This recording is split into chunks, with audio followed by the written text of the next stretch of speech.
Hello everyone, it's me again, Burntime DIY TV. Another day is another vlog for you to learn. So meron kami tuturong short tutorial ngayon mga ka-DIY. Pero bago natin ituloy yung video, please huwag niyo munang kalimutan na pakihit na malakas yung subscribe button, like at share mo itong video na to para makatulong at makapagbigay ng idea sa iba. At syempre pakihit na rin yung notification bell para updated ka sa mga next videos at other videos natin sa mga DIY vlogs natin. Sa mga Toyota Altis, mapapajero yan na 4x4 at dito sa mga motor natin na Mio Soul at Mio Amore.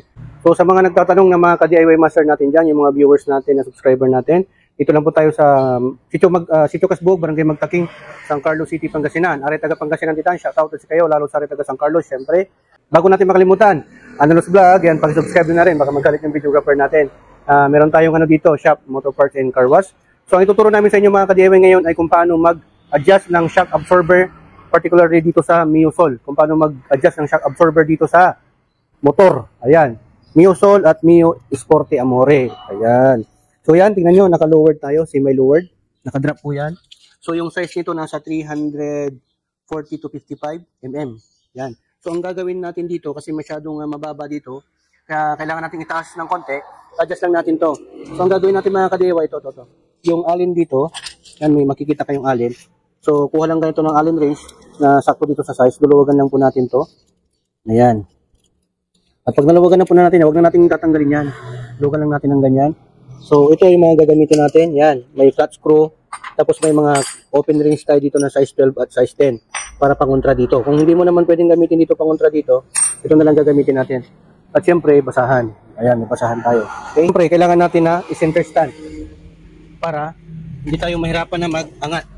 Ngayon, kung gusto natin pataasin ito mga ka-DIY, pwede namang itataas to. Ang gagawin natin, i-adjust natin ito pababa. Para ito, bumaba ito, itong coil niya, bababa itong spring mismo, at itong mismong shock, tataas naman, aangat. Kasi hanggang dito yung thread. Kaya lang, ang disadvantage nito mga ka-DIY ay yung dumping niya, titigas. Okay? So, ganito lang po yung sinasabi ko. Ngayon, pag naluwagan mo na to mga ka-DIY, gamit lang kayo ng basahan. Yung iba kasi ang ginagawa, yung iba kasi yung adjuster nandito sa baba. So, ang ginagawa, nilalagyan nilang ganyan, tapos inaangat nila to. Pinokontra nila, inaangat nila to, itong spring na to. So, maluluwagan dito, tapos ma-adjust mo na to.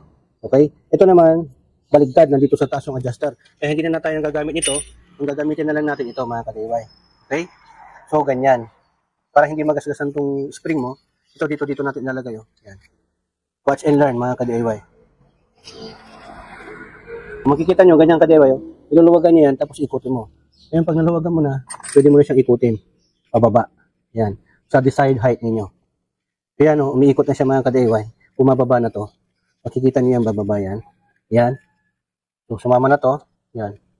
Ngayon, pag okay na yung gusto mo na baba niya, yan, higpitan mo rin tong taas. So, ganyan. Kontra niya yan. Tapos, higpitan mo na rin to. Parang ganyan. Ibabalik mo siya sa mahigpit para hindi na siya gumalaw-galaw. So, ganyan lang po yung pag-adjust. Pwedeng yung iba kasi yung adjuster dito. Yung iba naman, ito naman dito sa taas. Parang gano'n. Pakita mo sa kabila. Yan. Ito naman sa Mio Soul ko mga ka-DIY. Itinaas ko siya kasi mababa siya. Yan dito siya dati. Ito, pinababa, in-adjust namin to. Kaya yung spring bumaba. At itong tube mismo ito, tumaas naman siya yung shock. Umangat yung shock para umangat itong puwet niya. Para yung dumping niya, medyo matigas siya. Pero kahit na magsakay ka ng dalawa na mabigat, hindi siya bumababa, hindi mag-uuntugan tong rubber dito. Okay? So yun yung advantage niya. Aangat siya pero yung dumping niya, yung bounce niya, yung plane niya, titigas.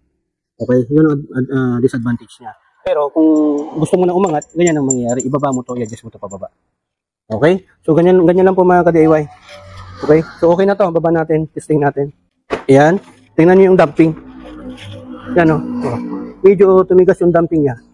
Pero umangat ito. Dati kasi mababa to, di ba? Ngayon, umangat siya kasi pinaangat niya. Ngayon, pagka kulang pa yan, i-adjust mo lang yan mga ka-DIY. Luwagan mo lang uli, tapos adjustin mo yan ganyan. Okay? So, ganun lang po yung proseso mga ka-DIY.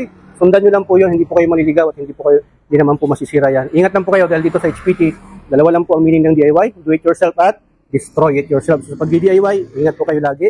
At ito, hindi po tayo sponsor ng shock na yan. Okay? Sarili yan dito sa motor parts natin.